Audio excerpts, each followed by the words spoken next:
Officials with the city of Mobile say they're making changes to a system that didn't work. For the past several years, Municipal Court allowed people arrested on virtually any city offense to sign their own bond and get out of jail without paying any money.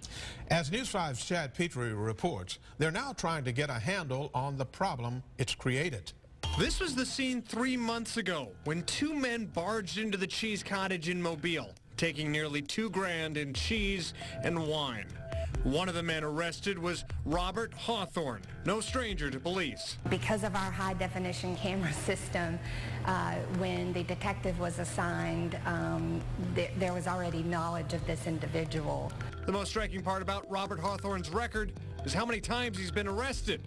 Booked into Metro Jail 68 times in the last decade and able to sign his own bond, meaning he didn't have to pay a dime to get out of jail, at least 25 times.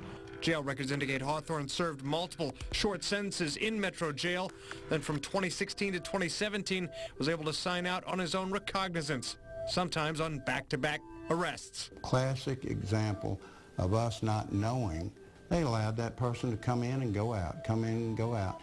It would have been cheaper to put him up at the Battle House. Judge Charles Graddick was recently put in charge of the city's municipal court system. Frankly, how it was set up was not set up in anybody's interest. They were allowing anybody who had been arrested for any municipal offense other than DUI and maybe some domestic cases.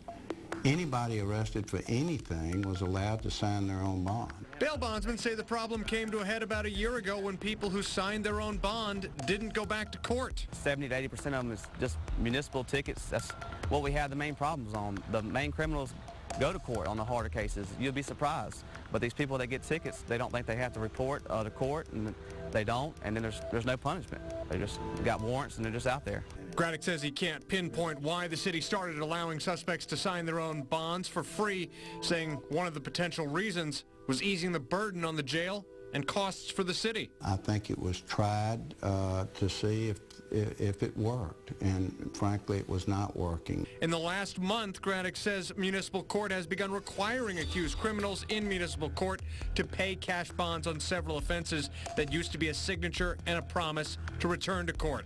Robert Hawthorne remains at Metro Jail for the time being, and at the Cheese Cottage, business is getting better along a stretch of St. Louis Street where there were virtually no businesses a year ago. I think word's gotten out on the street that, we have the community and high-definition cameras and a good security system, so we haven't had any instances whatsoever, so no regrets whatsoever. It appears fewer people are being allowed to sign their own bonds when they get pulled into Mobile Municipal Court, according to a News 5 analysis of data from the Mobile County Sheriff's Office.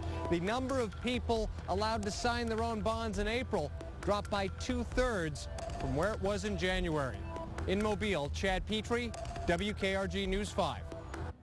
People we spoke with also described the excessive use of own recognizance bonds as a public safety issue, adding more work for police to look for people who skipped court on relatively minor offenses.